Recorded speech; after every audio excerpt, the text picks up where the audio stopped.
see.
Good morning.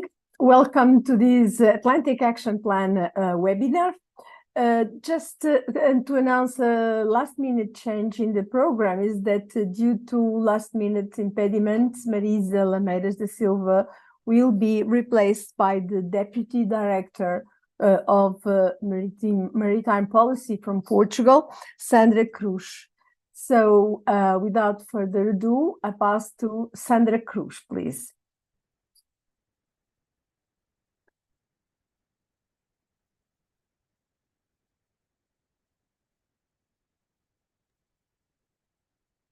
Sandra, you're on mute.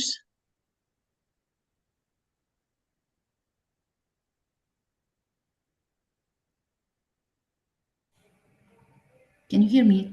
Yes. Yes? Okay. Thank you. Thank you, Anna. Good morning, everyone. First of all, I would like to congratulate Ana Noronha and Gary Sheehan for a decision to organize a joint workshop about the work of Pillar 2 and 3 of the Atlantic Action Plan.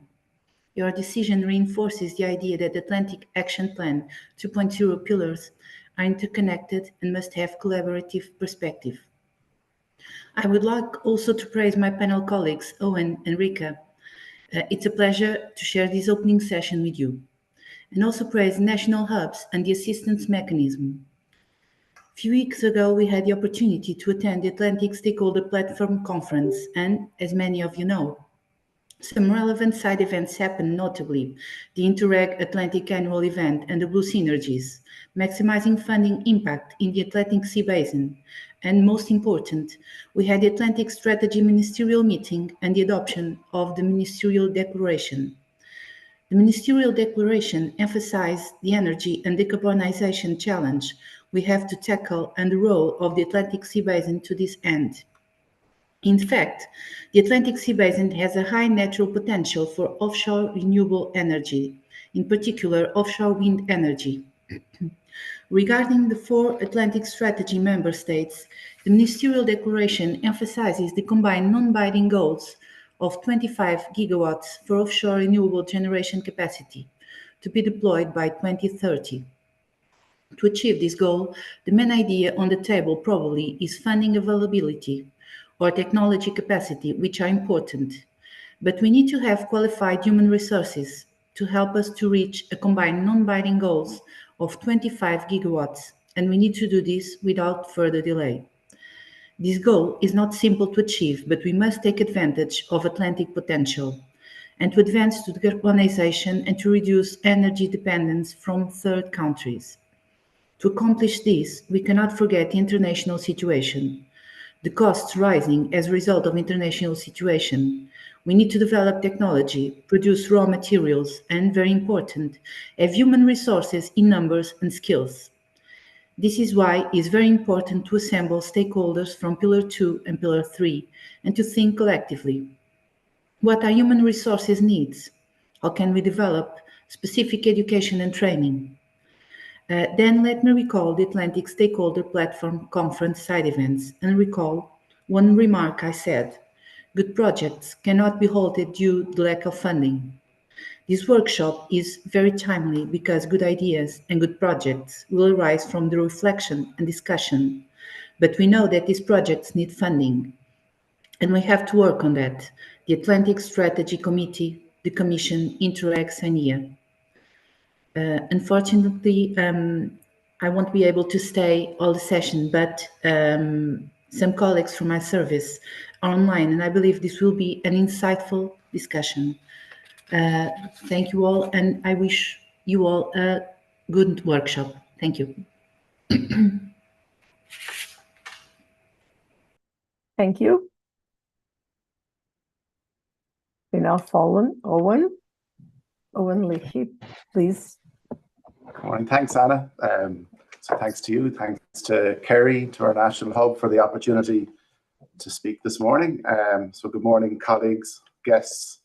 Good morning, our Atlantic families. My name is Owen Leahy. I'm Ireland's National Coordinator for the Atlantic Strategy. I'm joining you today from Brussels, where I work with Ireland's Department of Foreign Affairs as Maritime Attaché. And it's a privilege to welcome you to this workshop with a focus on offshore renewable energy and skills. So we recognise the increasing urgency to deliver marine renewable energy at scale in our Atlantic. And this urgency is also felt at a policy level here in Europe.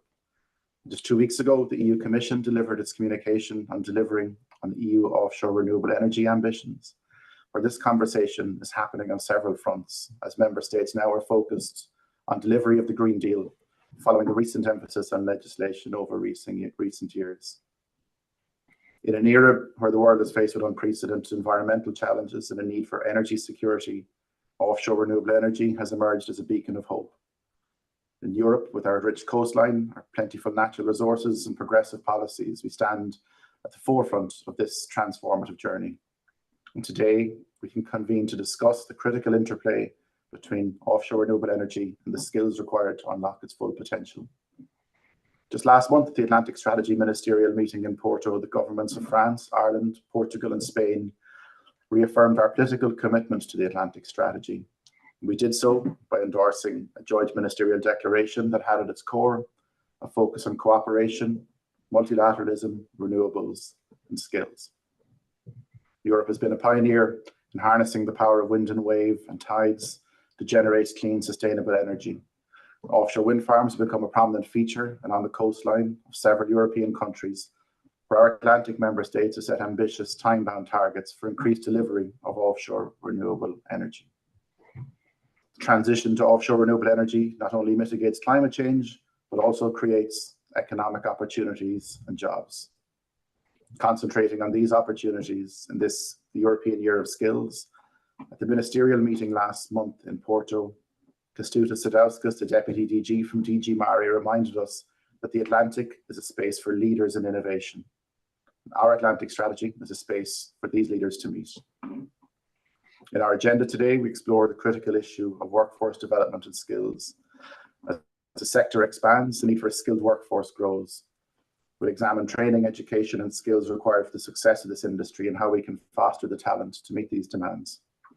I particularly welcome the topic on addressing reskilling and upskilling from traditional blue economy sectors, and encourage us during our discussion today to consider ways to streamline pathways between sectors, recognition of qualification across sectors. Many of the future skills we will need exist in traditional sectors, and these people will have much to offer. Exploring smart ways to tap into the resource will yield benefits, where the time for operating in silos is long in the past.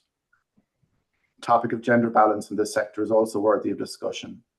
Where there's a recognised shortage of skills in the blue economy, attracting more women to these sectors will be key. And it's notable this year that MFAF awarded €2.5 million to 2 projects to explore barriers and opportunities for women in the blue economy. And the consortiums in these projects have strong representation from our Atlantic countries, and we should explore synergies where they may exist. Furthermore, today we can foster collaboration amongst policymakers and industry leaders in academia. Exchange of ideas and best practices and lessons learned will be crucial to ensure a sustainable and prosperous future. We can emphasize the importance of international cooperation. Climate change knows no boundaries, and delivery of our offshore renewable energy ambitions will require collaboration across our borders. In conclusion, we've embarked on a journey towards a greener, more sustainable future.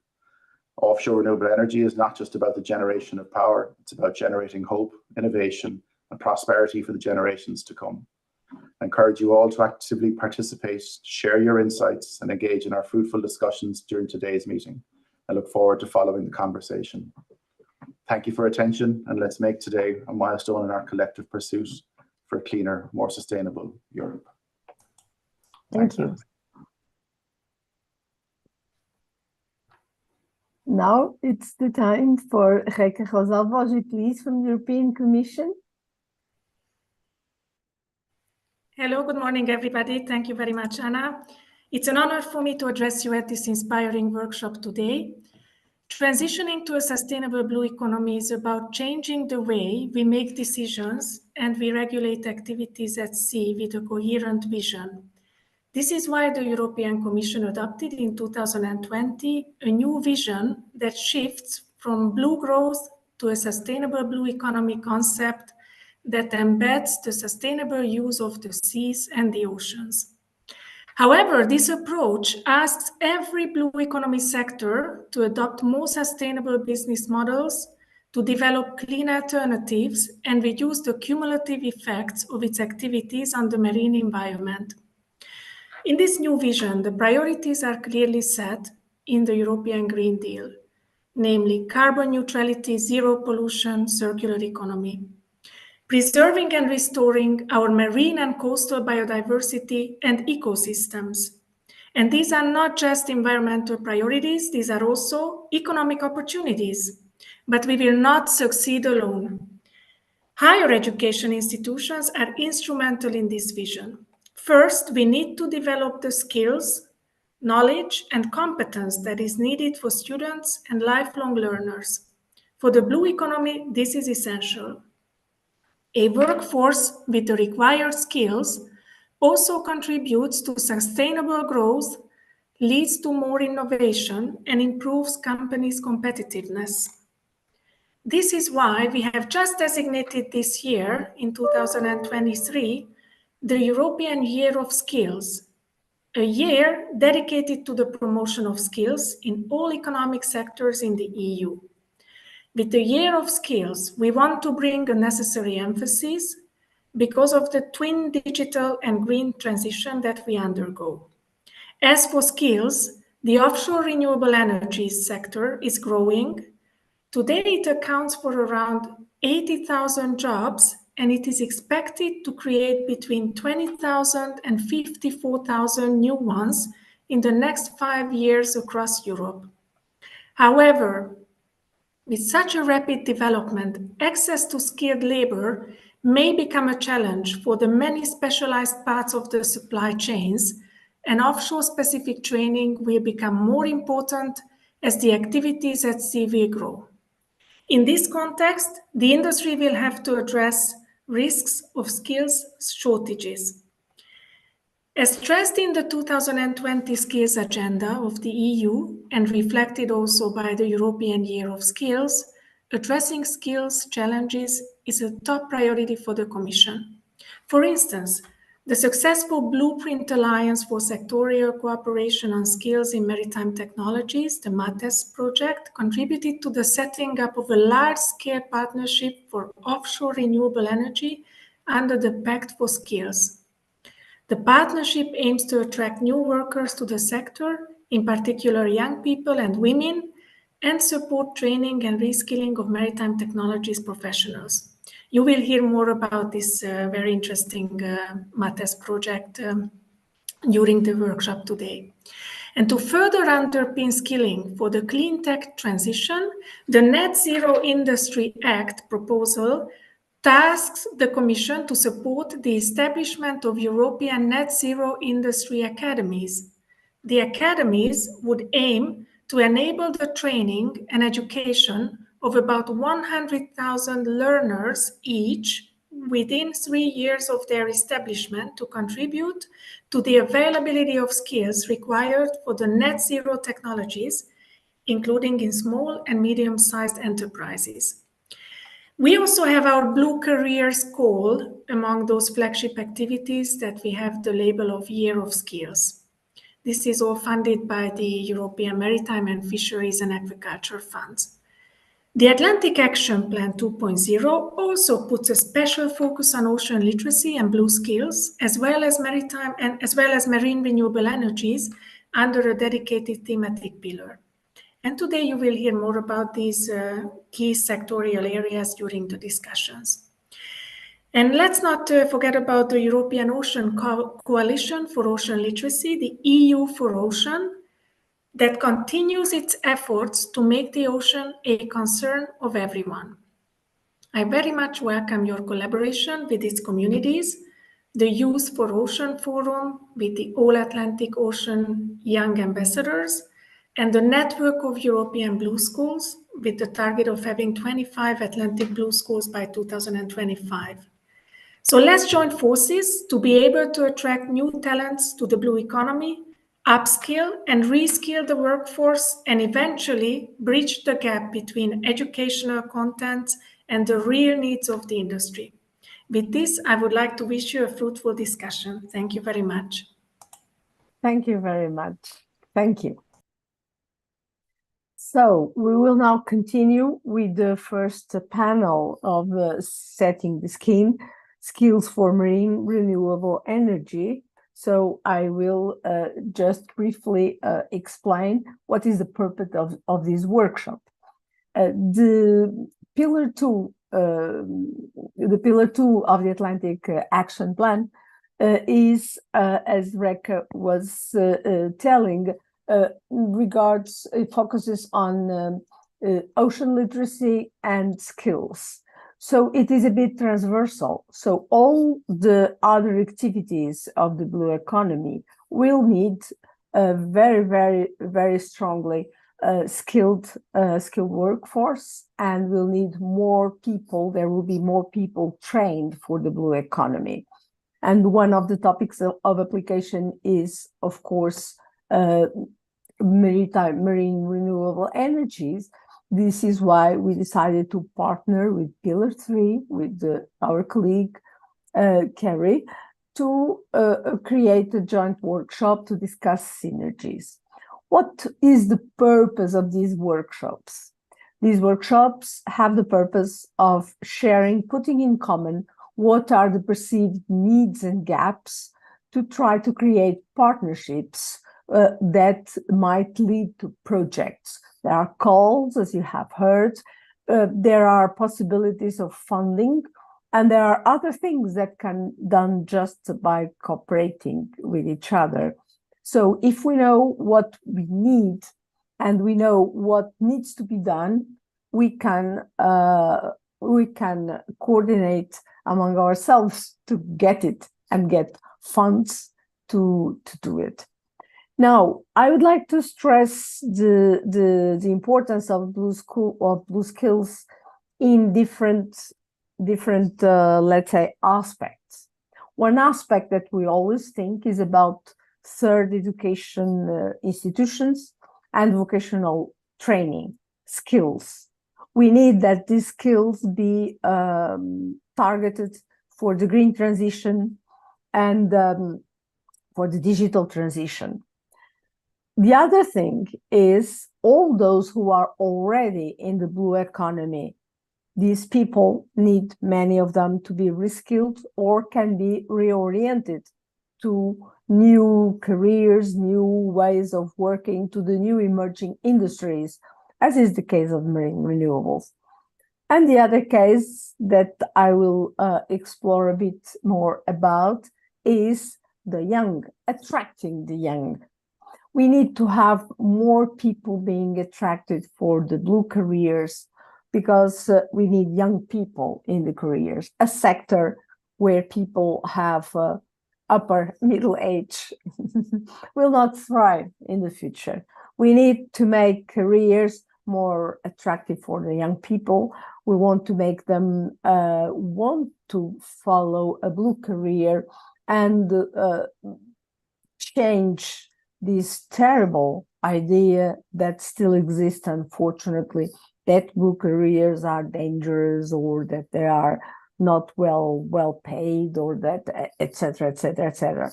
People, we have to show the new careers that are emerging, which are highly technological, which are green, and all this is attractive to the young. We believe, so I am also involved in the EU for Ocean Coalition in a network of European Blue Schools. We believe that European Blue Schools are very, very important to change this perspective, since the students have from a very early age to develop projects, and since these schools are also supposed to have partners, and partners were from universities and from the industry. So for those of us who are hearing us and who are from the industry, think about partnering with a local school, with local universities. Local universities is maybe easier for you, but think also about the schools. Make these kids understand what are the new careers that are out there and want to take them. So this was just my message to you. Now I pass to my colleague, Carrie Sheehan, please. Many thanks, Anna, and welcome to everybody. I've actually got a few slides that I might just show and bring you through what Pillar 3 is doing. If that's okay while I'm doing that. Okay, thank you very much to Rika O and Sandra. I think they lined up exactly the challenge and the opportunity very well. So hopefully today we can interrogate this a bit more and find some solutions between this cooperation. So I'll very briefly run through this just to give you an orientation. So my name is Carrie Sheehan. In Ireland, I'm the head of research and technology in the Irish Energy Agency, or the Sustainable Energy Authority of Ireland. But I also have the privilege to lead Pillar 3 of Marine Renewable Energy of the DG MARA's Atlantic Strategy. I just want to emphasize before we go into the detail of like what we do or do not do right now will have impact. It can take 10 years for a renewable energy project to come to fruition, to actually generate from inception to consenting to deploying out. We still have time on skills. So, but we need to act now. We need to be mobilizing the different skill set across the full supply chain. It's not just the technology itself. So really prompt action now. And as the speakers before said, this is good timing. The EU's come out with a new offshore energy ambition, and that obviously translates into all our national ambition. And we need to harness this activity of the Atlantic and find, I guess, our advantage by working together on this challenge. So what's Pillar 3? The Atlantic Strategy is 4 pillars. Anna's taken you through Pillar 2 of the vital skills component. Pillar 3 is of the technology component of the marine renewable energy. And we are supporting acceleration of development and deployment of these technologies, working with Pillar 2 on public awareness and acceptance, and all of our pillars are pooling our national resource and knowledge and looking at ways to increase cooperation, be that funding mechanisms or informing on relevant funding calls, or bringing together, using it as a way to bring together policymakers from across the countries.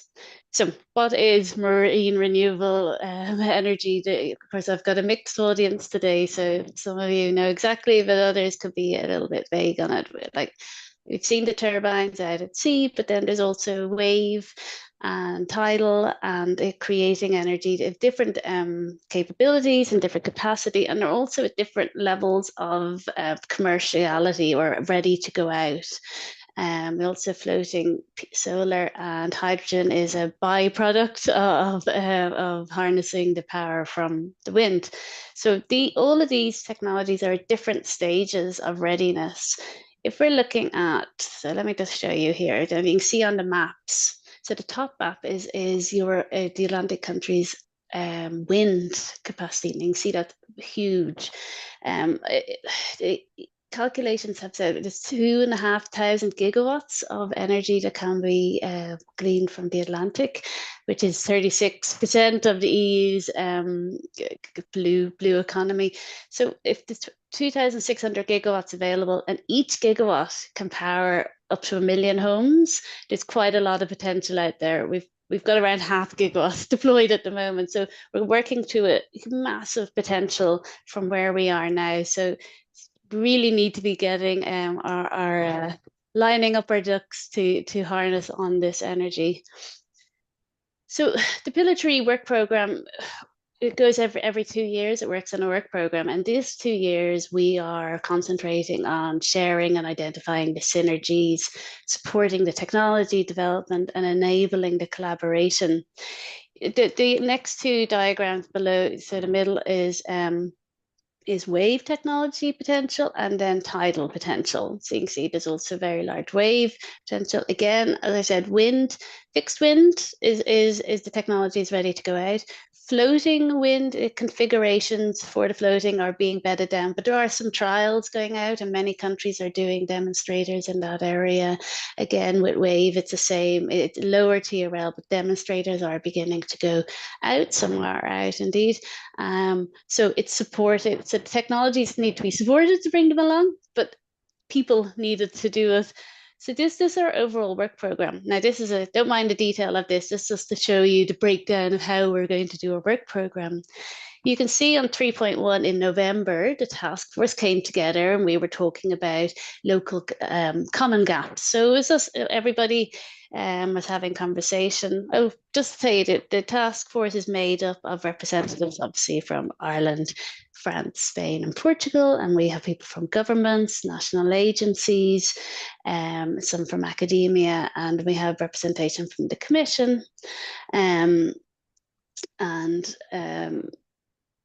so we were talking about this, and really what came up on each one of these was we talked about existing skills that were going to be needed towards it, and also new skills that are going to be needed. So very much a conversation while we are looking at the technology and supporting the technology and trying to bring that along. It became the conversation very much focused in on what was needed in order to use the technology, in order to do this. And the more the conversation went on, the more like we need to talk to Pillar 2. we need to bring our minds together and work on this together. And so really that was the beginning of this workshop, and why we're here today, because while we are in pillars, we need the cross-pollination to actually find solutions, because one pillar in their own can't work. And this just to close up.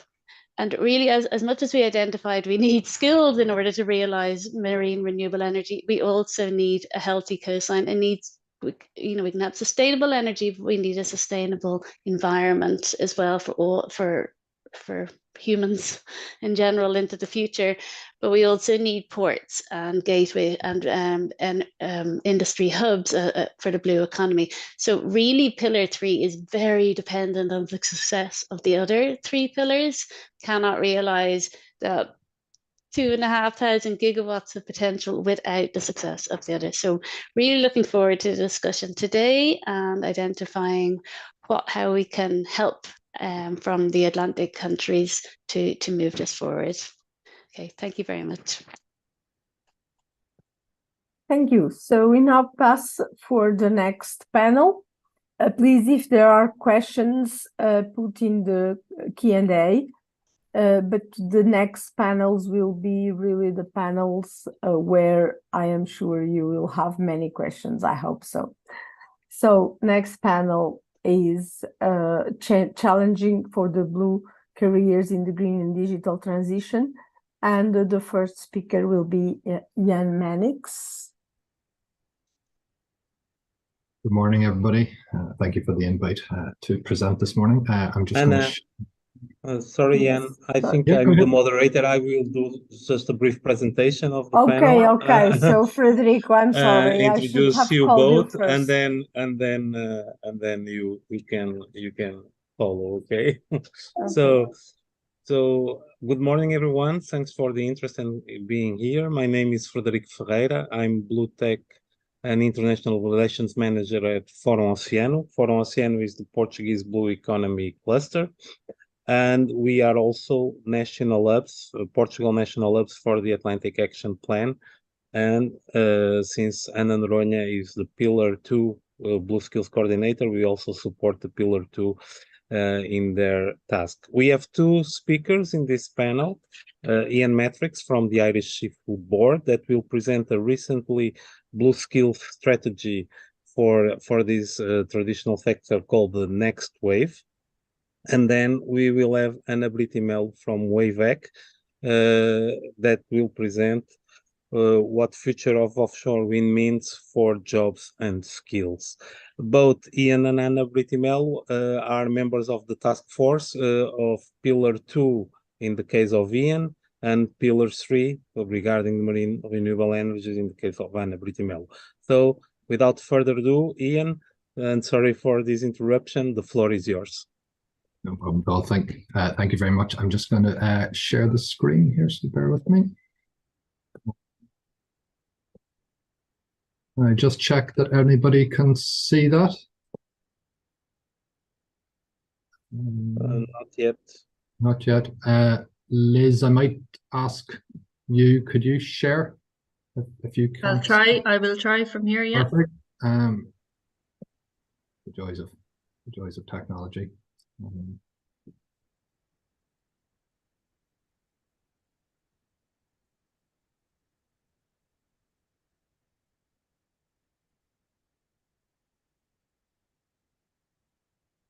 I'm also having difficulty somehow.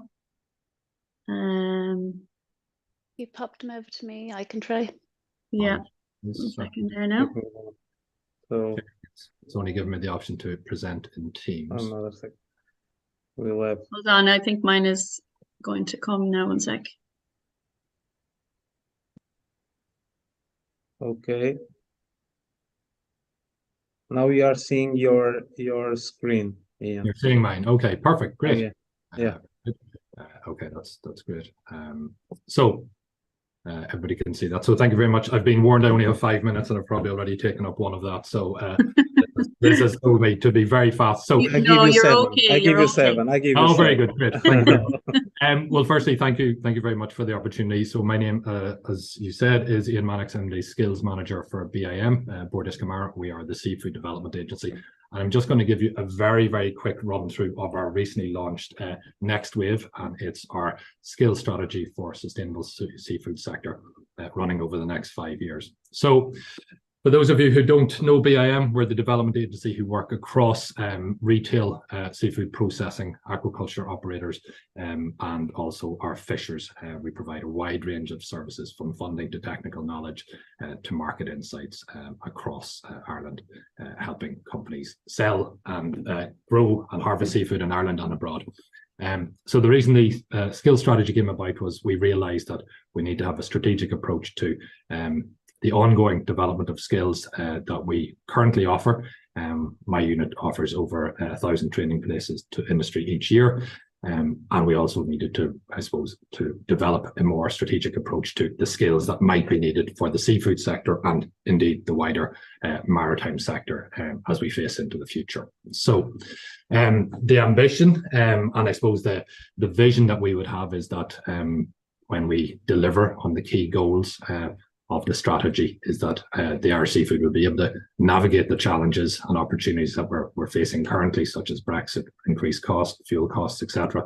And then that we would ultimately have a widely recognised and appealing career offering a range of diverse and rewarding career paths with safe, modern and professional talent pool, and that will go across all the sectors from both onshore and offshore. So we broke this down into 4 key areas, and what's really interesting, I was just making some notes as we were talking earlier, is I'm starting to see the same patterns coming out. I think it was Anna, you referred to both the idea, the requirement for partnerships and also attracting the young to the sector. So that was really reassuring to hear that coming up, and also building public awareness. So one of our key goals as part of the strategy is attracting new entrants into the seafood sector. That's something I'm working on actually this week, in terms of how we develop strategic communications campaigns running over the next number of years to highlight the breadth and I suppose the rewarding nature of the seafood and ultimately the maritime sector. Number 2 is how we create and promote career paths in the seafood sector. We realized as we undertook stakeholder engagement as part of this project that many people found and had a belief that the seafood sector was difficult, challenging, wet, smelly, you name it. A lot of challenging, I suppose, visions or reputations of the industry, and also it wasn't clear when they entered the sector how they could further develop a career that would last throughout their lifetime. So we want to make sure that it's very, very clear for those new entrants and people working in the sector how they can further develop skills and careers, and that might involve working in the broader maritime or even the offshore energy sector. Pillar number 3 is delivering the right courses to the right people in the right way, and that's quite a broad title. But ultimately what we mean by that is at present, we deliver a lot of our courses by the very nature of them to people face to face, but we have been developing our online content. We've been developing new programs, and also we need to look at the type of learners that we're appealing to, and ultimately making sure that we're offering them a range of different training programs, whether they're short micro-credentials or longer accredited programs, and to offer those in a user-friendly professional manner. And then ultimately number 4, and it was referred to earlier on, and I think it was yourself again, you talked about partnerships, and one of our key goals under pillar 4 is that we realize that whilst we're a relatively big organization and the seafood sector is worth over 1 billion each year, we are much stronger when we work together. And I think, Kerry, you spoke about it as well, that what we do now, we still have time, but it's very, very important that we're working together, because there's a lot of activity in this whole sector, but we need to be working together and aligned in that regard. And then just, I suppose, the very last slide was just to highlight the fact that we want to develop career pathways in the seafood sector. This is very, very important, but it can be complex, and I think some of you will understand the complexities of it. Owen in particular, you have had experience with the Marine Survey Office, and we deliver training on their behalf. We also deliver a wide range of other third level accreditation, but we want to do more in that regard in terms of having I suppose qualifications that can be transferable from fishing into the wider maritime sector. This does take time. It can be very, very complex. So it's essential that we're all working together and all aligned in that regard. A couple of the actions that we've committed to in that is to investigate and develop a seafood industry apprenticeship in terms of getting new entrants that could go to sea, both fishing and in the maritime sector. We also want to really enhance the availability of transferable qualifications. And what I mean by that is, I'm looking at the sea here at the harbour here in Dublin. Many of our fishermen would have transferable skills and qualifications for being at sea, but currently it's not clear, and it's not particularly easy for them to go and work in other maritime sectors. So one of the key areas in that regard is that we will be looking at a transfer of qualification models, and also aim to develop passport, or what we're calling a passport, for the Irish fishing sector. And this would include an individual's employment history and their skills and qualifications. And ultimately, that would make it much, much easier for them to take their skills from working in the seafood sector and work in the wider maritime and offshore energy renewable sectors. So that's a very, very quick overview. As I said, I think I've ran a little bit over, but what was really interesting is we're starting to see, or even from my notes, we're starting to see the same trends emerge. There needs to be, Owen, you referred to the reskilling of the sector. There needs to be joined up thinking. There needs to be greater partnership. I think there is a huge piece of work to be done in terms of public awareness of the maritime sector. Kerry, you referred to the timelines. These things do take time, but I think we still have that opportunity. But ultimately, that's why we're here today, is to progress those initiatives. As I said, that's a very, very quick overview. I've included the link, and would be delighted to talk to anybody and give them more of a breakdown of the strategy. And thank you for your time. Okay, thank you very much, Ian, for your excellent and brief presentation in a very interesting document, and also giving already some guidelines or some of the interaction with other sectors, and what the knowledge of fishermen and of the sector that could be in favor for other blue economy activities in offshore. So now I will pass the floor to Ana Briti Melo. She for her presentation, try to keep it in the 7 minutes if possible, but I give you some tolerance also. Thank you, Frederico. So I will share my screen.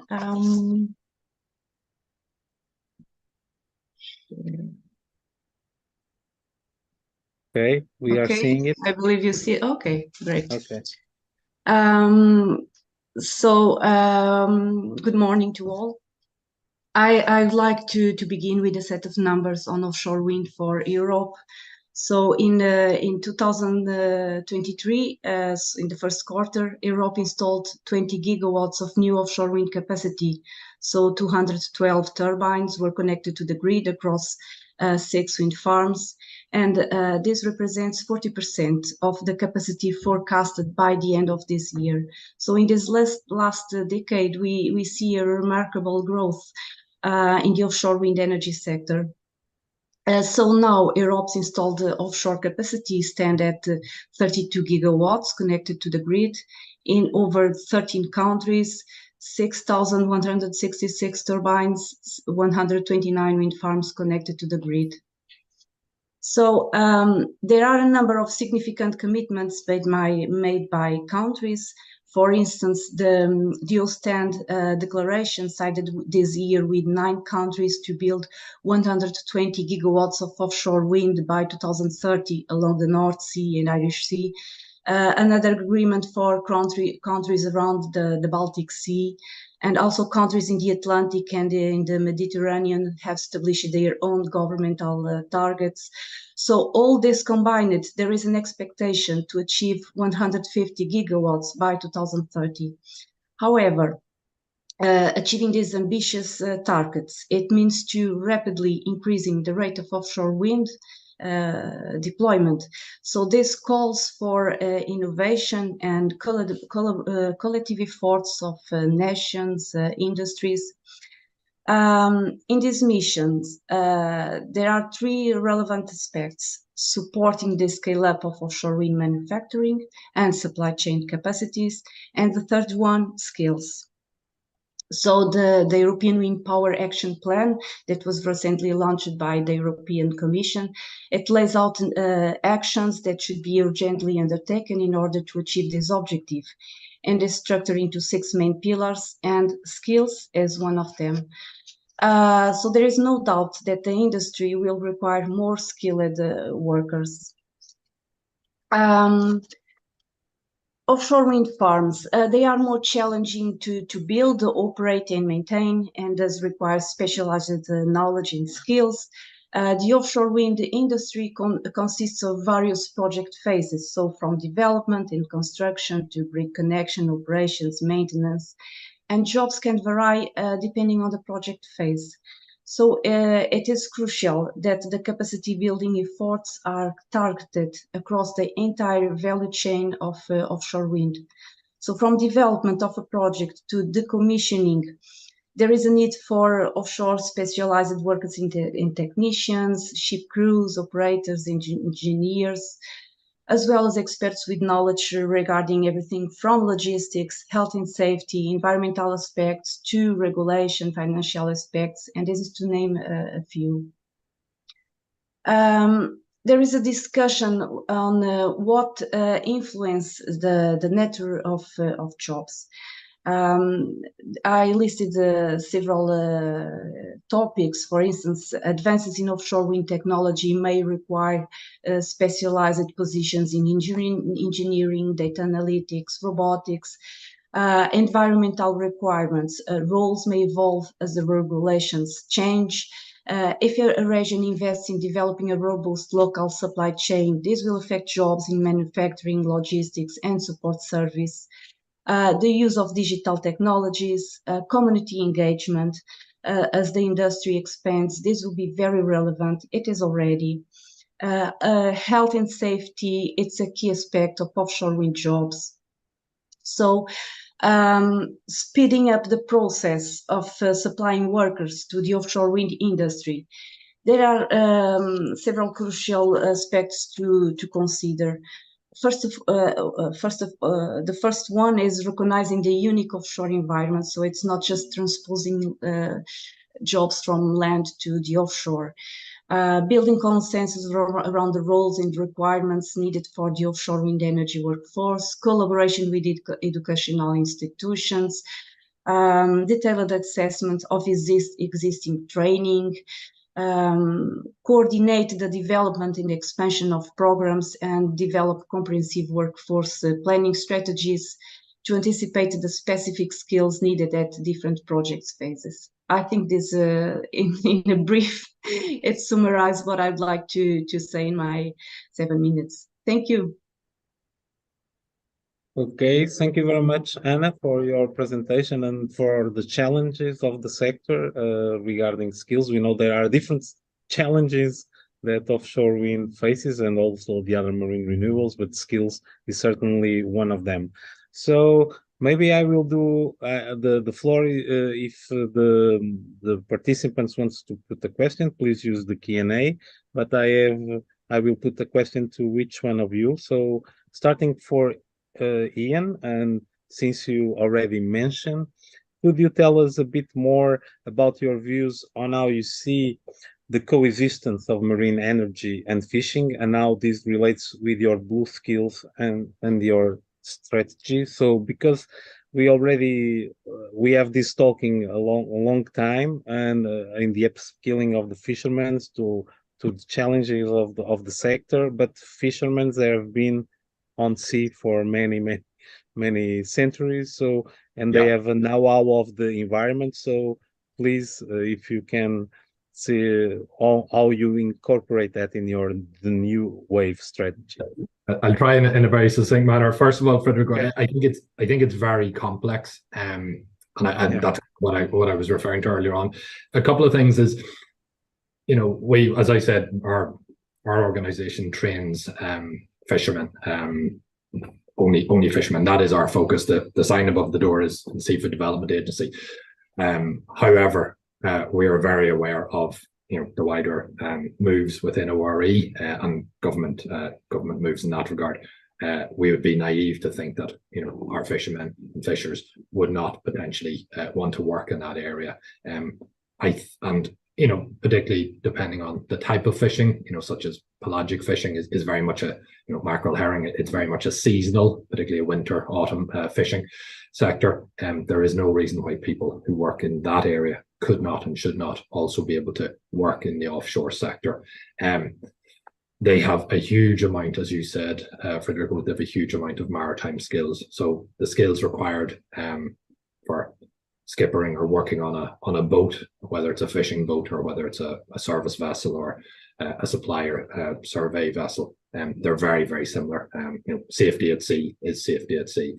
The challenge at the minute is there is not a clear pathway in terms of how somebody can take what we would call our advanced skipper program, which is a 3-month skipper program we deliver, and there isn't a clear jump yet across into the maritime sector.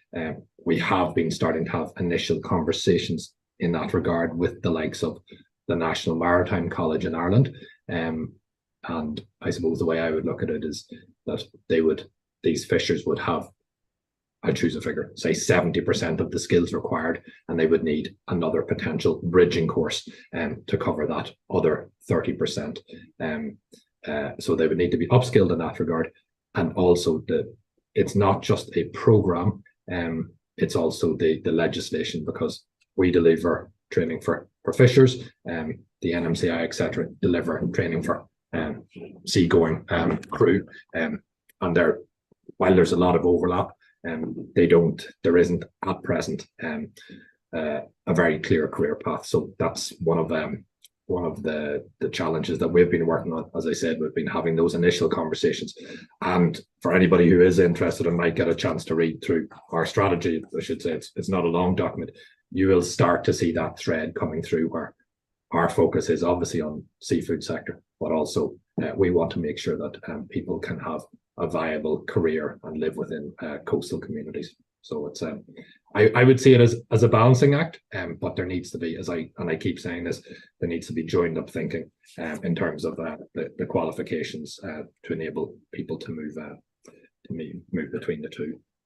And there's also a similar challenge for people who may wish to take and convert a fishing vessel and use it for offshore energy. It can be done, but it's very, very complex and time consuming.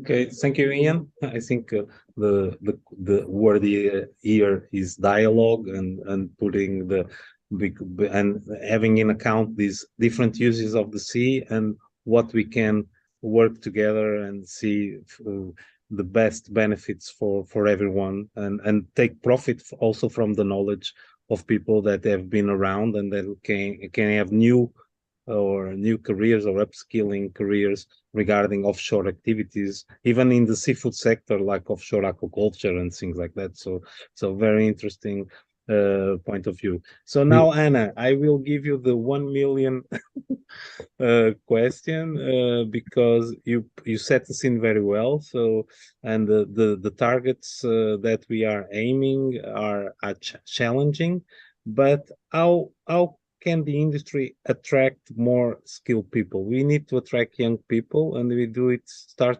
attracting now, because otherwise we will not have a skilled force. And you exactly explained the different kind of jobs or activities that are needed. But we need to attract, in the end, we need to attract young people, and we need to attract it now. We know that the sector have lived from some oil and gas know-how in the past, but with the growing, there will be a demand for skilled workforce in different levels. So maybe you can elaborate a little bit more on that. But I know it's difficult, so it's not in 5 minutes, but try to give some food for thought. I think that this will start, I would say that this will start at secondary schools, because at secondary schools, the students faces this big challenge of what they should choose as a job in future, and they don't know about the opportunities that exist on the blue economy. So at the secondary school, I think it's very important to have these sessions, open sessions, where you invite experts or technicians working in this field, and give short overviews of the activities and the opportunities that exist. Also, when during the education at a higher level, I think it is also important to have internships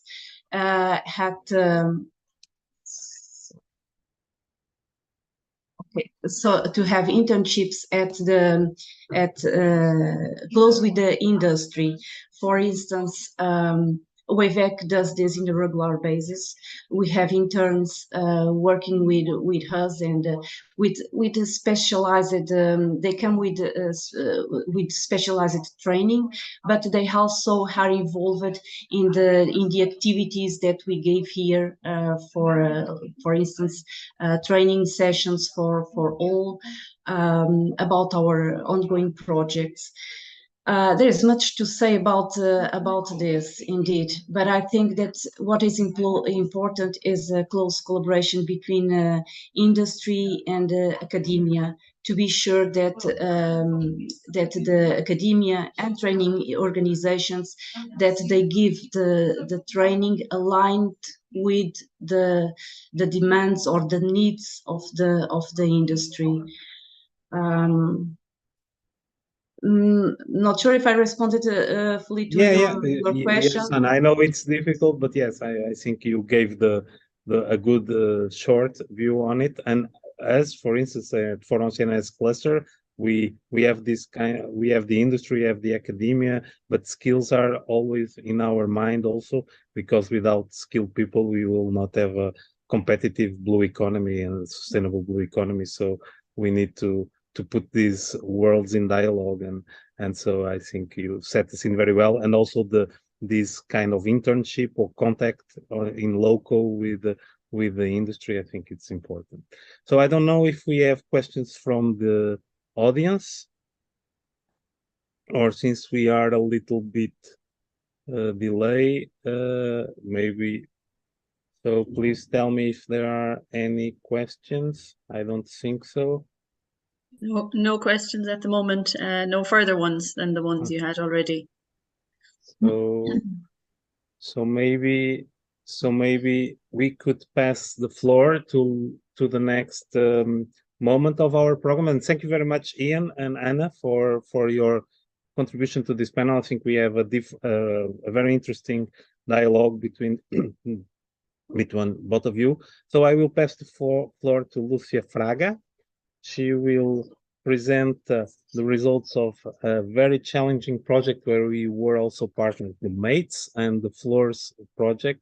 And I hope this keynote is also important for our discussion, because MATES was also focusing on one of the sectors was offshore renewables. So please, Lucia, thank you very much for being here with us, and the floor is yours. Thank you very much.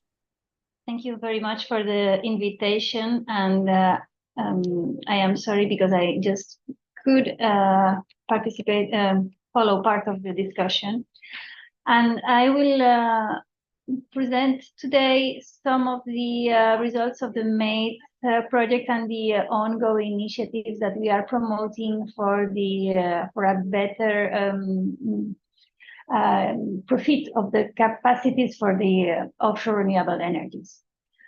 I usually start this presentation with just a figure about the numbers of the offshore renewable energy industrial ecosystem, as it is called in the industrial strategy for Europe. It's part of the renewable energy industrial ecosystem because it's quite diverse if we compare it with other sectors in the industry, because of its diversity with multiple technologies in very different levels of maturity. It's also considered, if we go to the blue economy reports, as mixing one more established subsector, which is the wind offshore energy, with some emerging sectors which are extracting energy from waves, tides, sun, currents, and even more, because we could there are explorations on different gradients at sea.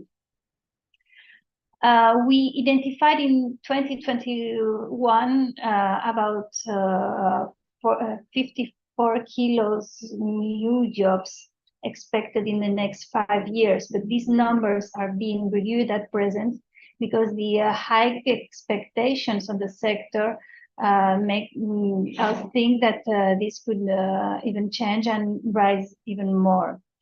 And it's quite a challenge because it's a very rapid growth and demanding very specific capacities. So I have prepared here just a presentation about how the analysis of skills needs have been evolving in the past years at the European level. We started in 2018 with a project called MATES, which was a blueprint project, which is one of the biggest projects from the Erasmus Plus project that aims at joining efforts from the industry and the training providers, but not only, also including administrations or any type of stakeholder willing to take part in the capacity building process to analyze the skills needs and create strategies to fill the skills gaps. So our MATES project was addressing two subsectors, the shipbuilding and the offshore renewable energies subsectors. And we have been working within this project between 2018 and 2022. In the middle of that period, the European Commission launched a new instrument to promote and, let's say, scale this activity of putting together industry with training providers. And this instrument is called the Pact for Skills. And the idea is to create groups of partners from both the demand and the offer side of the skills, and put them together to identify, to create a vision and identify lines of actions and targets to promote the capacity building in the industrial ecosystem in which they are active. So what we did from the MATES project was to promote the creation of such a group at the European scale for the offshore renewable energies. And this was presented in 2021, and we created the ORESkills large-scale partnership and the submission with 13 partners, but I will show a little bit after. We have a very large number of umbrella organizations that can allow us to reach more organizations. The main difficulty of this instrument is that it's, let's say, a strategic instrument, but without any funding to support it. So we started the beginnings within the funds of the MATES project. We do not need a lot of funds, but we need to have some time to organize internally the activity. And one of the difficulties was to continue developing activities if we didn't have a project supporting us. So we had the opportunity to present another project on the Erasmus Plus program. It was a different type of project, smaller, but it's a forward-looking project, which has the goal to improve this internal coordination of the large-scale partnership and promote some activities to start having more activity in the lines of action that we had identified. And we launched this project in 2023. So today, I will just present some of the results that we gathered with MATES project and how are we exploiting them with the Flores project. Oops, sorry. I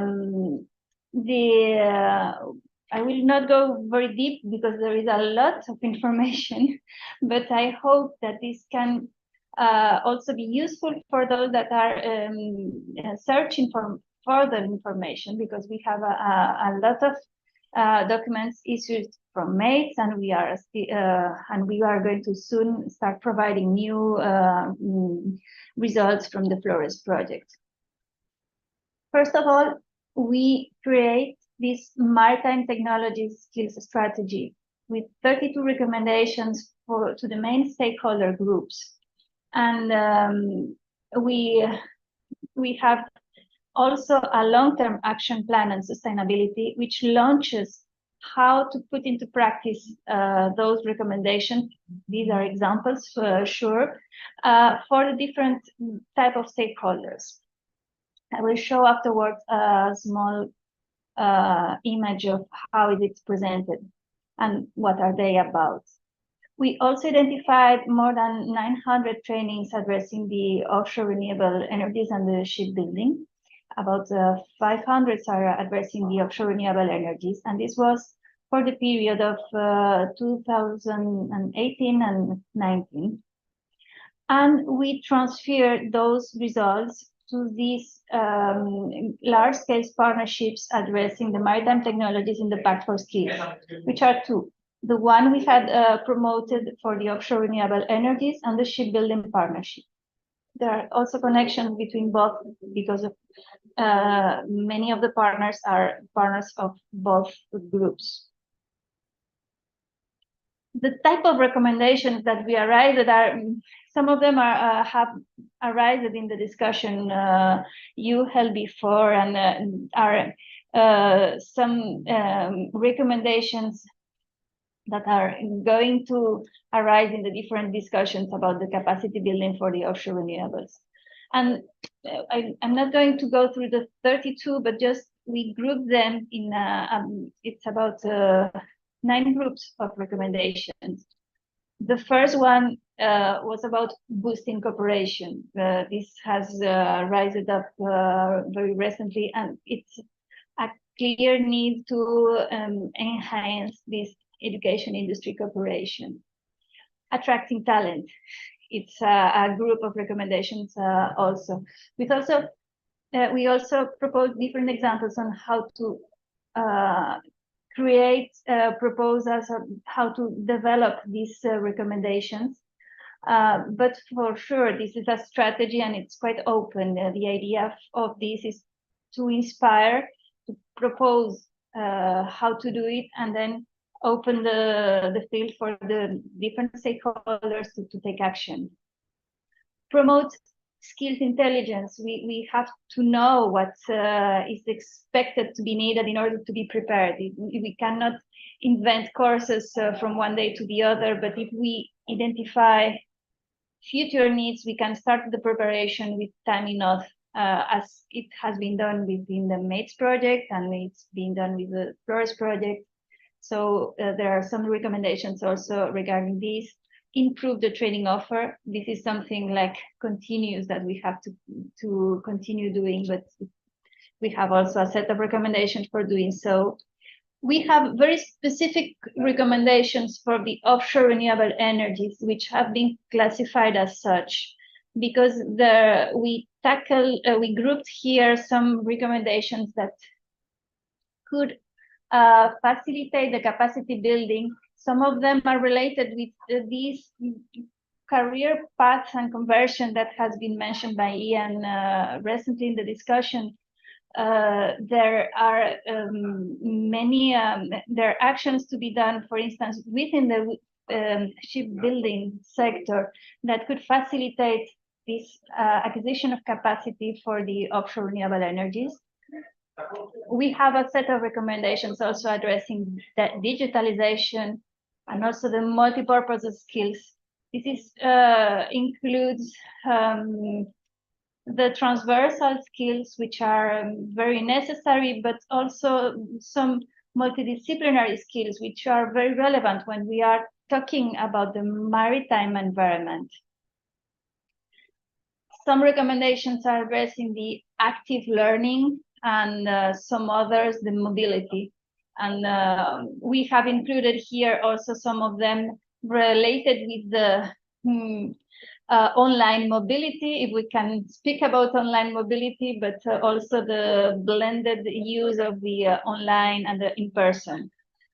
We believe that online cannot substitute the in-person activities, but we had to run part of this project during the COVID, and we discovered a lot about how to profit from the benefits from the online combined with the in-person, and we had some recommendations addressing this. Here is an image about how is it these type of recommendations appear launched in the long-term action plan, with some indications also about the periods in which we expect to need to dedicate more efforts to each one of them, and also an indication of the groups of stakeholders that could be more called to launch each type of recommendation and how. I have here just a presentation about the members that we have at present in this ORESkills large-scale partnership under the Pact for Skills. And we normally group them by the some of the scope of their activity. We have a group that have European scope, and we also group them, and we have here a color legend in terms of the type of stakeholder. We have industry partners, social partners, administrations and agencies, research, training providers, including universities and vocational and education and training, and multi-stakeholders. And we group them by the scope. So we have umbrella organizations for all these groups of stakeholders. And then in the different sea basins, we have different representations from these groups of stakeholders. We have maybe more on the Atlantic because this has been strongly promoted from the group in Galicia, where we are in FETMAR, and we had more partners in the MAIDS projects from here, but our idea is to continue growing, but with a bottom-up approach, because when developing projects to promote capacity, we have to know the specific needs of each region, and it's quite important for these groups to have also a local scope. From this group, we have a smaller group of partners that have been interested in continue developing these activities under the FLORES project. And we also invited new partners that were not part of this large-scale partnership, but that could provide us support for the FLORES project. And what we are developing in this FLORES project, this has been conceived to support this internal organization of the ORESkills partnership. So we have made like a mirror of the internal organization of the ORESkills partnership consortium. We had 4 working groups, and we have 4 work packages now addressing this observatory of skills needs and offer, that we are going to review the process that have been done with the MAIDS project, identifying skills gaps. But now, 3 years after, we are going to redo this exercise to identify for the offshore renewables, how is the landscape now. We also have a working group in lifelong learning, promoting the identification of trainings and the promotion of better trainings on the offshore renewables, and the same, we will continue working in some activities here in the FLORES project. There is also a working group addressing the careers development, which is also addressing this attraction of talent and raising awareness on the opportunities that the offshore renewables can bring. And we also have a working group to promote partnerships. The idea of this working group is to continue inviting new members to this Pact for Skills in the offshore renewables energies, and promote this sustainability of these groups. We will be working in this project for 2 years until the end of next year, and we received 700,000 funding from the Erasmus Plus program. So we are still working on the results. There are not yet public results from the project that I can propose you to search on our website, but soon we will have the first ones. And we will develop the following products. On the observatory, of the skills observatory for the offshore renewable energies, we will have we are developing an analysis of the present skill needs, a map of the existing training offer. Just complete. We are reviewing what has been done in MATES project, but also completing with new trainings identified. But also we are analyzing future trends and their impact in the skills needs. This is the same exercise we did with the MATES project, but you can have in the website of the MATES project the results from the past exercise, but we expect to have new ones in the beginning of next year. We are also for the training working group, we are developing some guidelines to promote innovative approaches in lifelong learning. So we are, with those guidelines, are willing to facilitate the use of the recommendations we had from the MATES project, the recommendations that which are also included in the lines of action of the Oral Skills Partnership. And all this is put in a friendly way to facilitate the elaboration of new trainings for the sector. There is also, we are also developing a repository of training materials for the offshore renewable energies, trying to facilitate the access to those materials that already exist, and also a help desk to promote lifelong learning and the use of the vocational and education and training standards. And finally, in the third working group, which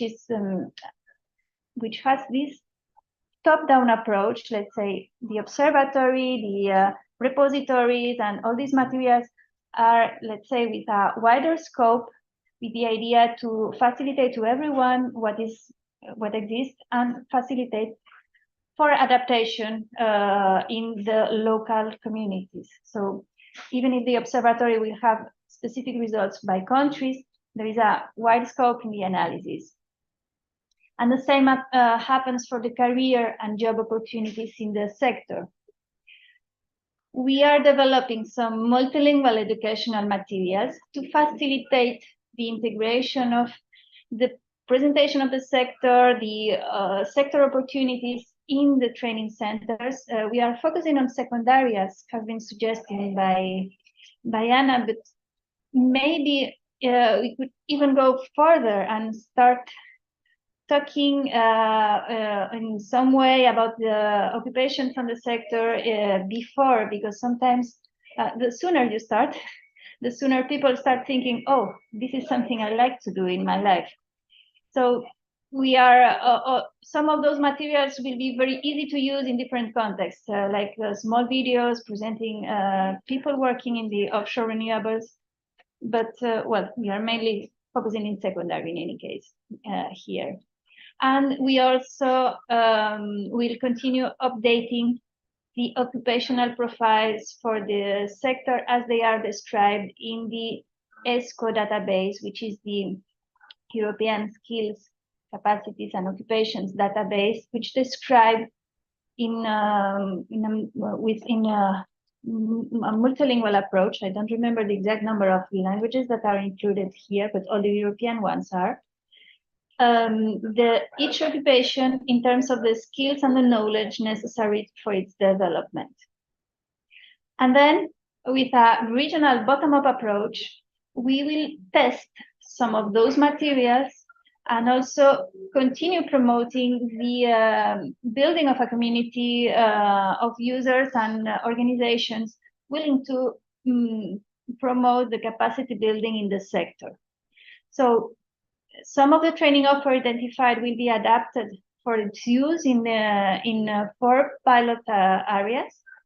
And we will also profit from the experience to report in an analysis on how to overcome barriers for the partnerships.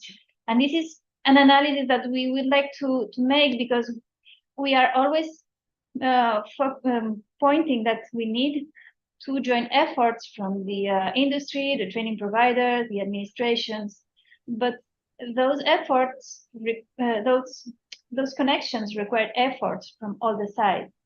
And these efforts are normally not recognized in their careers.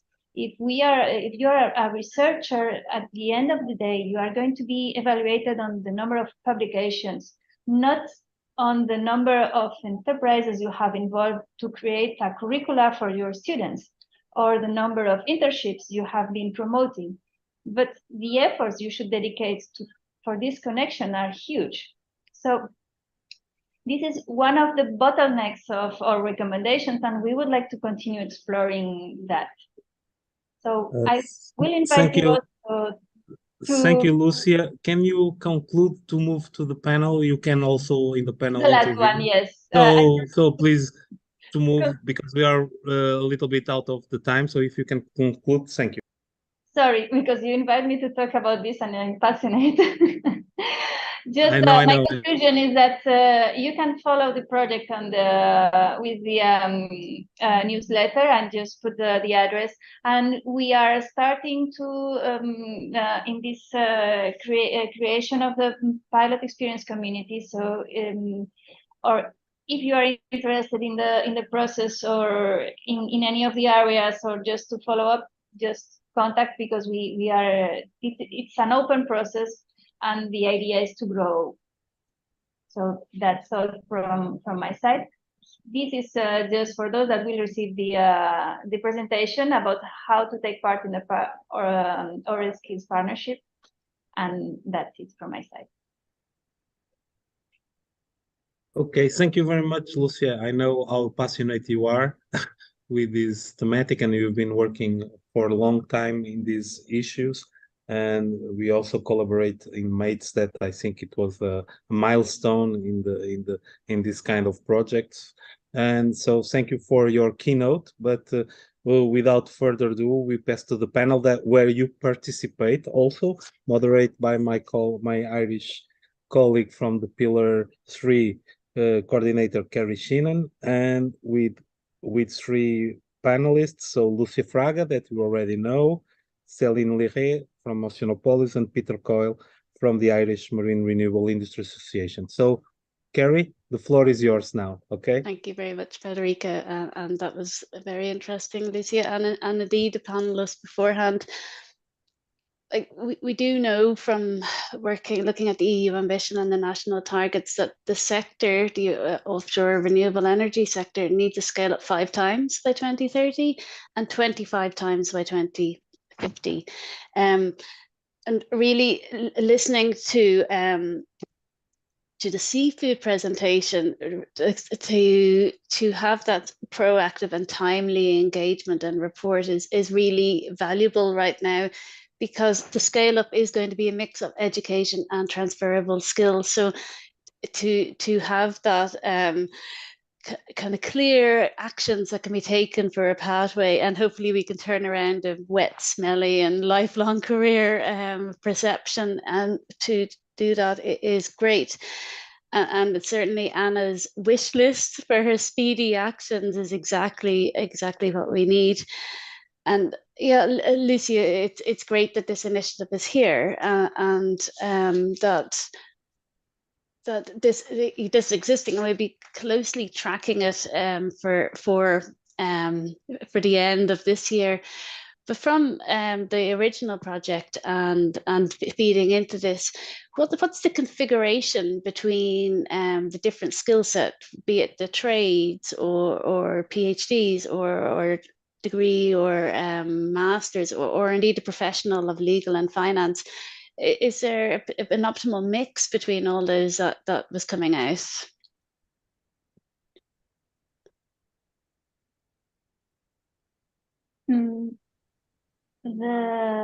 You're considering the type of skills will be very different depending on the stage of the implementation of each project.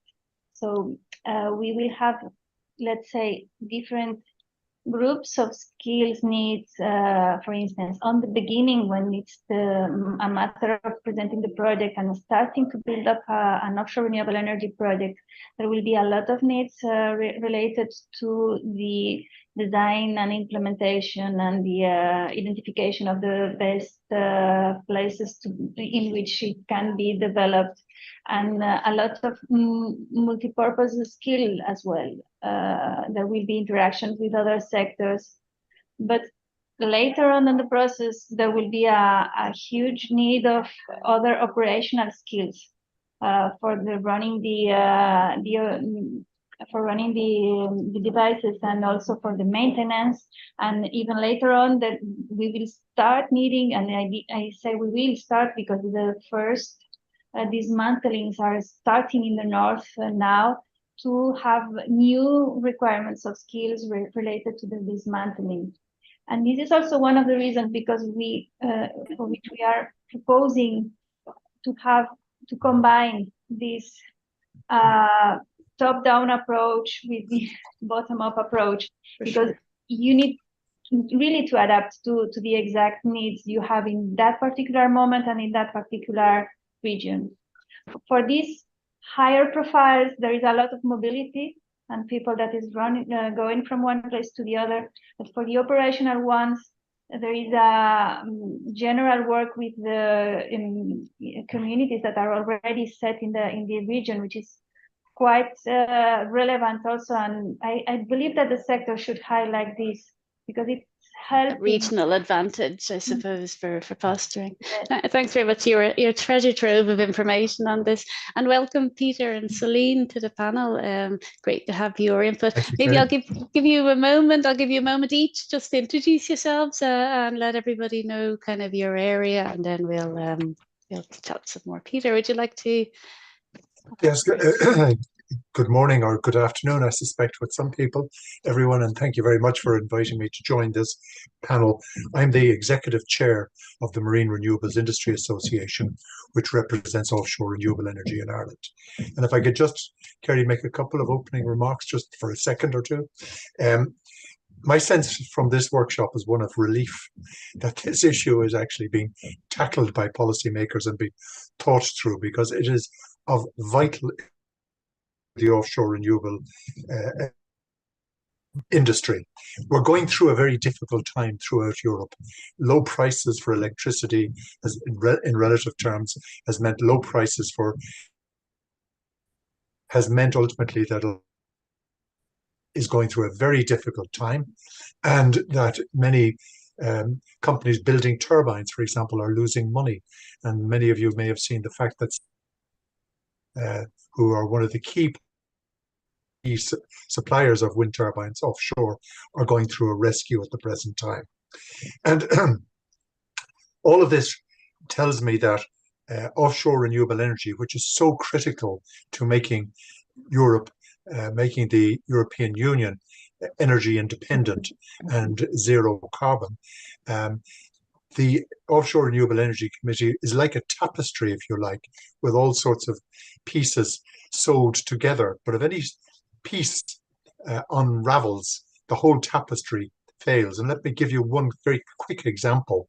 Ørsted, the Norwegian company, has a major development of New Jersey in the US of 2.2 gigawatts, which would power perhaps million homes, more than 2 million homes.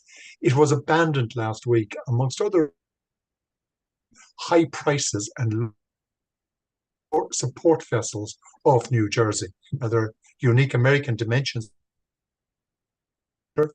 in all of that in the US at the present time. So every piece of this tapestry counts, including the skills side of things. And I don't think we have plenty of time to resolve this issue.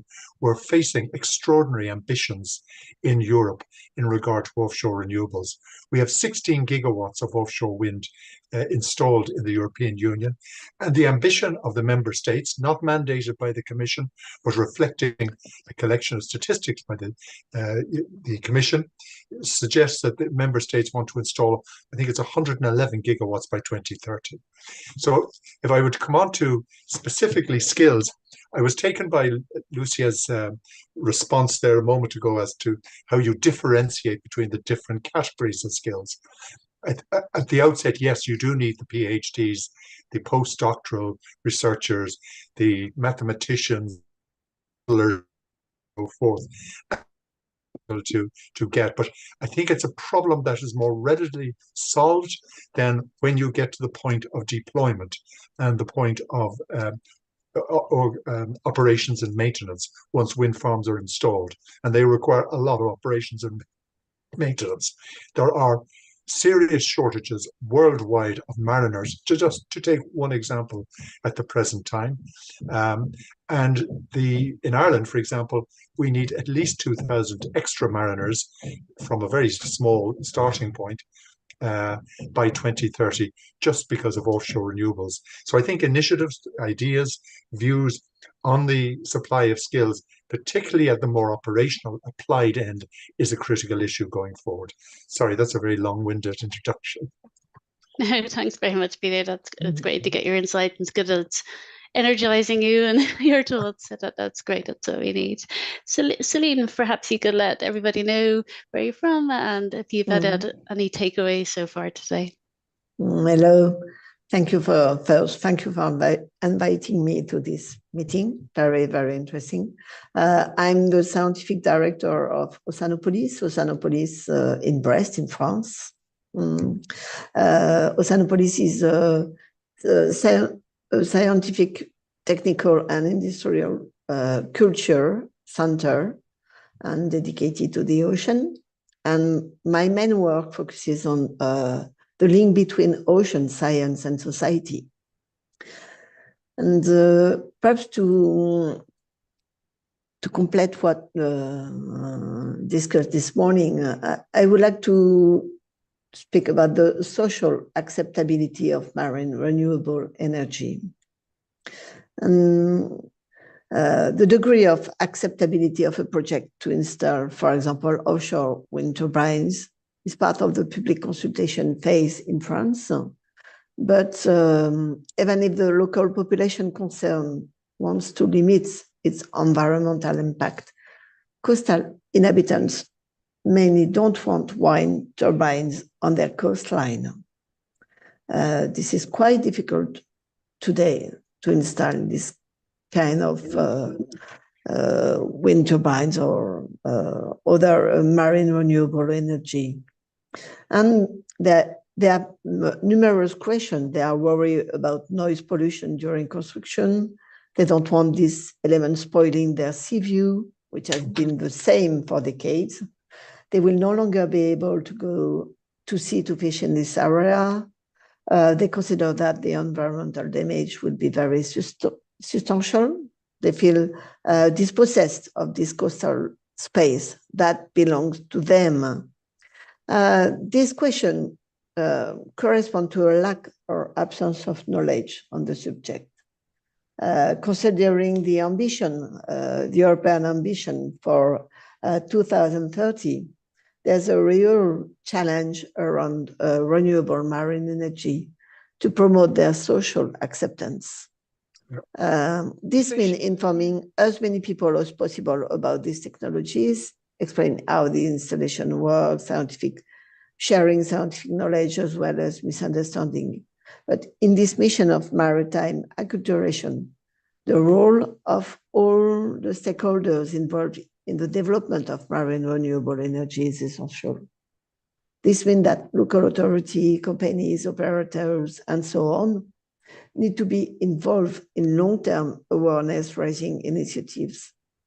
But this type of activity is not part of their area of competence. That's why organizations specializing in scientific mediation, such as Centers for Scientific, Technical, and Industrial Culture, like Ciencia Viva in Lisbon, for example, or Oceanopolis, and 70.8 Museum for the Ocean in Brest in France need to be involved in marine renewable energy development and deployment. They have the expertise and skills to foster dialogue with society, share knowledge, and develop a marine renewable energy culture that will enlighten citizens and help them form their own opinions based on facts and data, rather than disinformation or misinformation. So just to say that I think opening the blue industry by encouraging cross-disciplinary approaches, crossing perspective and expertise, developing unexpected collaborations, these are the challenges to be met in order to build an ocean culture that supports the necessary changes in our society. Thank you very much, Celine. I agree entirely. And in order for people to be attracted to the sector, there needs to be societal acceptance and understanding, yes, and belief and passion in the area. So all of these aspects are interrelated, and we need to be working cross-disciplinary, and we need to be working because it's like I think Peter called it a very, very poetic, a tapestry. But we need all these components operating together and working together in harmony, yes, for this to work. So absolutely, that was very interesting. Thank you. Could I come in and just say something there, Kerry? No, I must say, Celine, I thoroughly agree with you. And your words are very, very wise in this regard. I'm engaged on behalf of the industry in negotiations with Irish fishermen and women fishers. Just two thoughts. One is that the issue of, three thoughts. One is that the issue of social conflict is particularly relevant in inshore waters, say within 22 kilometers or so of the coastline, because A, the turbines are visible, and B, that's where a lot of the static fisheries such as lobsters, prawns, etc. are located. As technology develops, we're going to go much further offshore with floating wind and with wave. There's a lot of work being done on floating wind in France at the present time. And it is hugely technically challenging. But that will, I think, reduce the social conflict. But it doesn't take away from the need to have a partnership between all the interests along a coastline. And there is a very interesting and successful example of that at work in England, not the UK as a whole, but actually in England, called coastal partnerships, which we have been advocating for Ireland, and which everyone agrees we should set up, but they're time-consuming to set up. But a coastal partnership really means having all the stakeholders involved in planning the development of their part of the coastline. It involves money because you need to have proper staff. Doing it on a project-by-project basis. A coastal partnership is a key factor in ensuring social harmony and coastal communities and marine renewables living together. Thank you. Absolutely. And yeah, it seems like we're already joining some dots here and forming some follow-on conversations. So that's great. I guess we've been talking about, when we talked about existing transferable skills, it's finding that pathway that was called out in the seafood. I'm just wondering kind of more broadly on transferable skills. What other areas do you see, apart from the actual marine users, that can be transferred in that may need, about a certain percentage in that sector? Lucia, is there any other area that is kind of, fisheries are often targeted because they're there already, but are there other areas that have been highlighted that are, from a just transition point of view, phasing out? We have not been exploring so much these pathways. We have just pointed some of them related to the offshore renewable energies and also the shipbuilding sector, because in that case, we found facilities for transferring from the shipbuilding sector to the offshore renewable energies because of those common skills needs. But what I could point is that there is the possibility to further explore a very powerful database, which is this ESCO database on the description of occupations in terms of skills and knowledges. For sure, it's not exactly what you need in each job, but it describes quite well the occupation. And it's also open source and allows you to download the database and explore connections for specific occupations. So we could find even very surprising connections that we don't think now, even out of the maritime, that could be explored. And this is something that I cannot propose any solution, but it's a very powerful tool that could be further exploited. Thank you for that. And Peter, from the industry perspective, obviously industry are busy now. they're not waiting for courses to finish, or so what skills have you seen coming in that are adding to the capacity now? We really haven't been tested as yet, certainly in our part of the world, because the level of deployment has been relatively low. But all of that's going to change over the next 6-7 years, which is a very time in terms of offshore. I think that we need to bear in jobs associated with offshore energy the land, and they represent a significant opportunity for local communities. For example, as this industry scales up, there will be a need for local fabrication of the various major components in wind turbines and in wave turbines, and those are going to bring very good skilled, semi-skilled jobs to local communities where there is a shortage of such opportunities. The offshore side is the piece that worries me, because the sea is becoming less and less attractive as an opportunity, and mariners are becoming rather scarce in the world for all sorts of reasons, not least of which has been the abuse of mariners from the developing world over the years.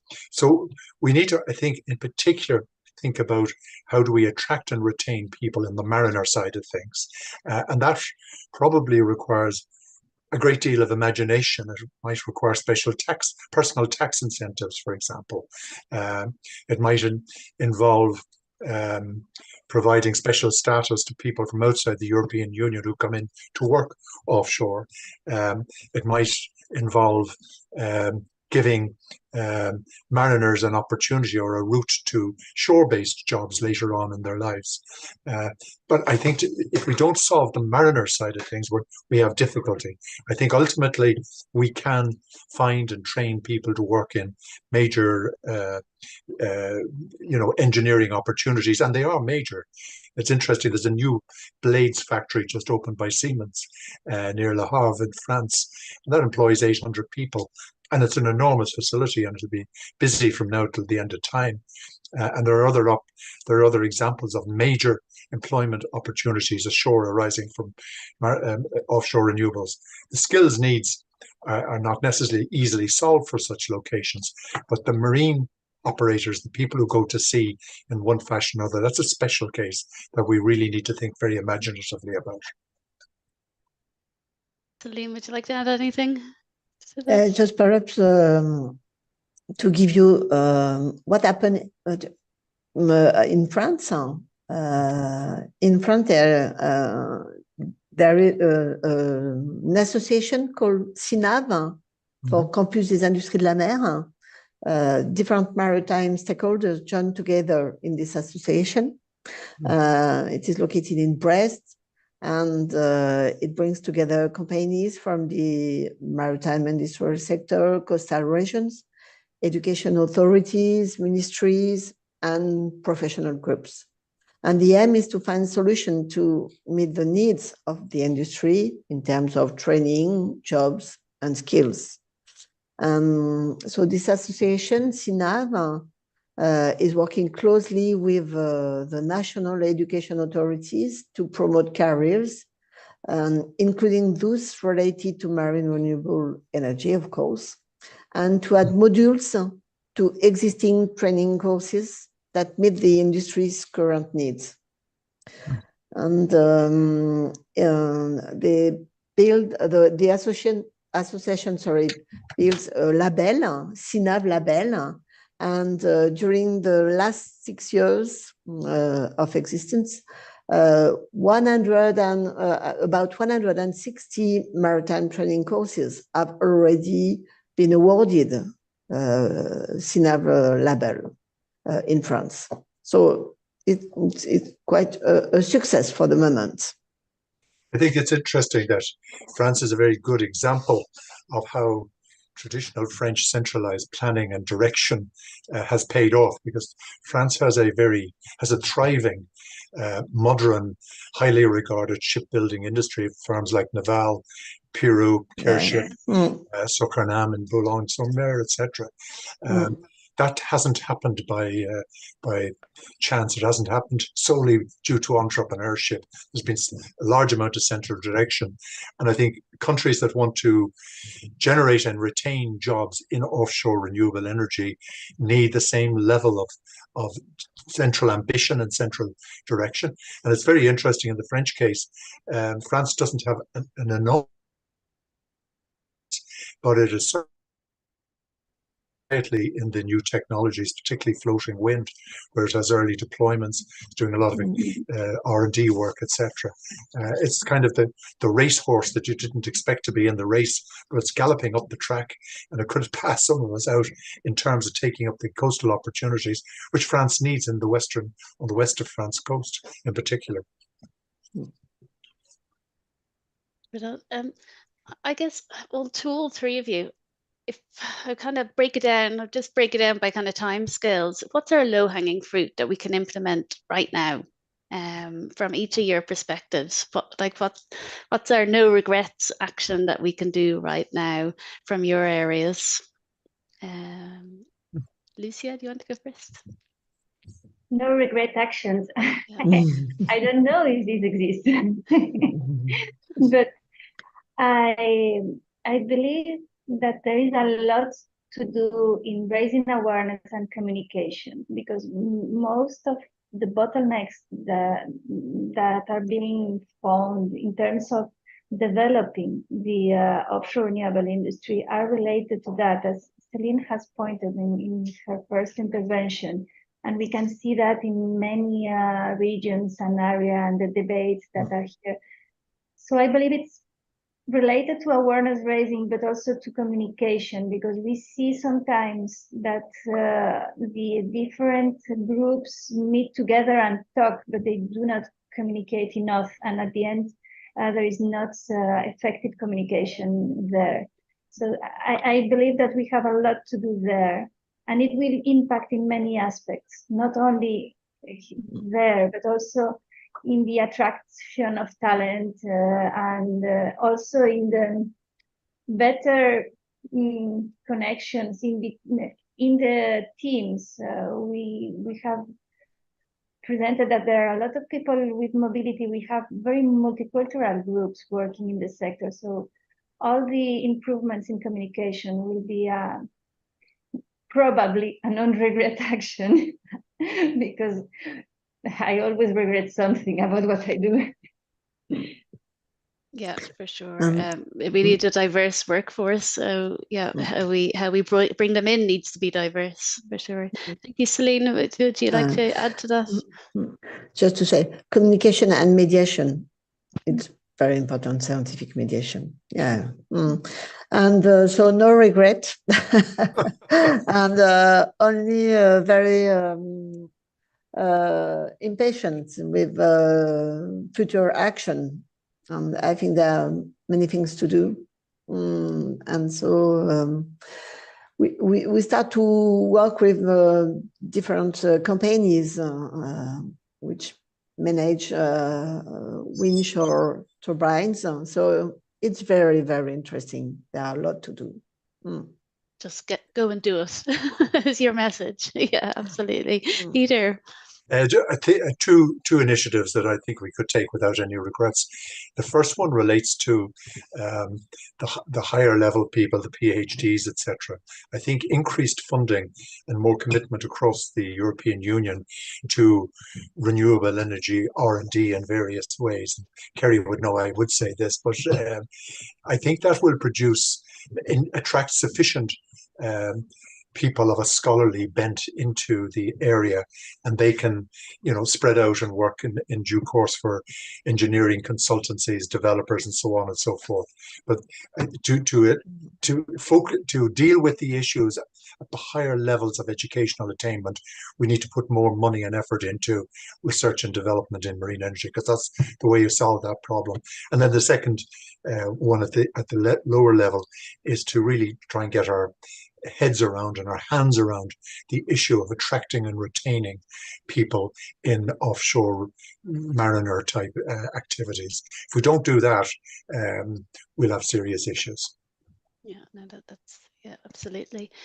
And then I can see the time going down. So just one more question to you all on partnerships. And perhaps we need to look a bit more creative, bringing together entities that may have not come together before, right now, like this, where we're trying to form solutions, but then also at the operational stage. There's different, it's a new sector, or new at scale, it's new. So perhaps it will all change how we work together and different partnerships. Perhaps just your thoughts on at any point of this on partnerships and how we can move forward on that before we close. That's a 64,000 euro question, isn't it?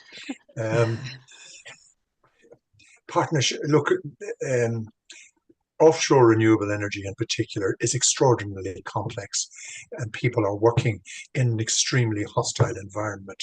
And we are working, strange as it may seem, at the edges of man's knowledge and women's knowledge. There's no question about that. It's really, really difficult.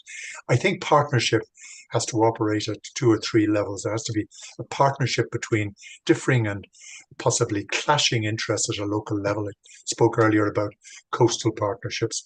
There probably has to be partnerships between various interests who operate in the sea, in particular the fishing community and the offshore renewable community. And there need to be partnerships between government and industry to make this work. It's just offshore renewable energy is too demanding, too complex, and has too big an impact on communities and economies for everyone to do their own thing separately. And to put that in perspective, we have a target of 7 gigawatts to be installed offshore from scratch by 2030. That is the biggest industrial project in the history of Ireland and is hugely demanding, and yet it represents something like 6 to 7% of the European Union's total ambitions between now and 2030. So partnership operates at various levels. For sure. And it's at the very heart of why we're here today. Exactly. Selina, Lucia? Sorry, I didn't get the question. I guess in order to realize our ambition, or to actually maximize out on skills and realize renewable ambitions, what sort of partnerships are going to have to emerge? I believe that we will have to continue creating these connections between the training providers and the industry that are demanding the capacity, but also the administration should take part there. I believe that we have the instruments, and the important thing is to have this local approach, this regional bottom-up approach, to really identify the specific needs of each region. And we will have also, in order to keep those groups working together, we will have to work on this recognition of this dedication of efforts, because otherwise it will be something that will not continue on time, and we probably will need a continuation there. Good. Celine, you get the final word of the group. It corresponds what I said before. It's a multi-stakeholders partnership, I think. Don't be afraid to discuss with yes, mediation organism, but also environmental manager. They're a very important point that we don't discuss today, but environment, and there are many discussions about can we have marine protected areas in windshore with windshore turbines, or there are a lot of discussion about that. And I think to discuss about environment, marine energy, and also involve citizens in this discussion is the future. Yeah, for sure. That's exactly it. And I think you're representing Pillar 4 a little bit here, the Atlantic strategy, which is brilliant because, as I said kind of in the opening, we can't do it without all the different focuses of working, and we need the environment. we need a healthy earth as well as power. So it all works together. So I'm going to close the session, but thank you very much to Peter, Lucia, and Celine. It's been really a really great chat. Today, look, we've opened a dialogue, and hopefully this will lead to further meaningful dialogue and importantly, actions. But thank you so much, and yeah, I'll pass you back to Anna now. All right, thank you very much. Thank you. Well, it has been a very enriching morning. I hope I can give just at least a pale account of what has been discussed. But just very briefly, the thing is that we want to match the potential of the Atlantic for energy with a very high European ambition of increasing about 20 gigawatts per year until 2030. Which means a huge effort in terms of human resources, of careers, and attracting new people for these careers. So we have been seen the presentation of several contributes. We had the Irish New Wave, a new maritime policy that was created to improve the attractiveness of careers and create attractive career paths for the blue careers, promote also awareness, an awareness of a different type of blue careers, more skilled, more clean, green, and also the importance of creating specific trainings and specific tools to train specific audiences. A very interesting idea that appears regarding career paths was the idea of an individual passport, where the skills and employment history of each worker are registered, and that he or she can use from going from one job to the other. There was also a lot of emphasis in partnerships, but partnerships have been emphasized in all the panels that we have discussed, that we have seen today, which means partnerships are absolutely key. Then we had the examples given by Portugal, by WAVEC, about the importance also of attracting young people for these careers. And they gave the example of internships for university students at companies, which might be a good idea for other countries as well. And also the importance of the interaction with schools, which is something that I have already stressed in the beginning, but again, in Portugal, this is being done with specialists going to schools to talk about marine renewables.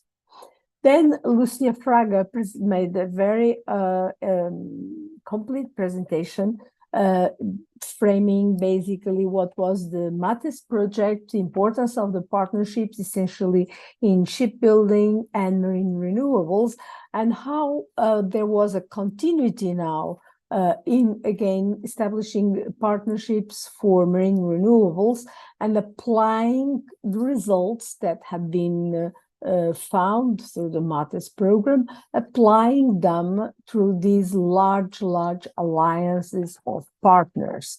So again, partners are an important issue here. About training and specific training, Lucia also stressed the importance of multipurpose skills, skills that are needed across all professions and not just maritime, which usually, and in the last panel, we talked about a lot about that, which is also, for example, communication, and also referred mediation, since we will have to talk with different stakeholders, multi-stakeholder platforms, different interests. So among these multipurpose skills, communication skills and mediation skills are very, very important. Then again, the importance of creating attractive careers, of showing how careers are attractive and how there are possible attractive career paths in the blue economy, in the wave or in the offshore renewable is very important. Then we have also seen some French examples of organizations who centrally who involve maritime stakeholders, but involve also authorities to create solutions for training that meet the industry's interest skills, so they can centrally decide, find out that there are modules that can be added, that should be added to already existing courses, so to amplify and to meet the needs of the industry. An important aspect that was also focused in this last panel is the importance of dialogue to sort out conflicts. So conflicts that often appear when people don't want their coastline change, where they have a certain appropriation of their coastline, and then can be very easily taken by misinformation and manipulated. So it is important to discuss all the installations of the marine renewables with a very large group of multi-stakeholders, including fishermen, including populations, the communities also, so that they understand the importance and they understand the whole picture, including also as well environmental managers and citizens. Finally, it was the need to having special incentives for those who will continue to be needed and continue to have the hardest part of the blue professions, which is mariners, people who have to go out there on the sea, working outside. So these careers have to be made attractive, and this also financially, probably with the tax incentives, or well, different sorts of incentives have to be found out, because these professions will continue to be essential. And I think, the importance of research in this area. Of course, it's always important to fund research in this area, to also increase the number of PhDs that will then feel that these PhDs trained at universities and doing research on this area will then feed into the large engineering consultancies who will build the new renewables. So we have seen that it is important to increase the training and attract the number of people to these careers, acting from the very beginning. And we have seen here examples from schools. Lucia also mentioned that the importance of going in schools, even at secondary level or lower level, and start talking to them about this career path. So acting at the level of attracting the people for these careers, acting at the level of university students by providing internships, then acting at the level of trainees and professional people, skilling and reskilling, and also the importance of promoting public awareness on these careers, the importance of involving the communities and populations in explaining them what are these careers, explaining the priority and the importance for the independence, for the energetic independence of Europe. Let's also take it this way. And well, so there is lots of work to do. We hope that we have here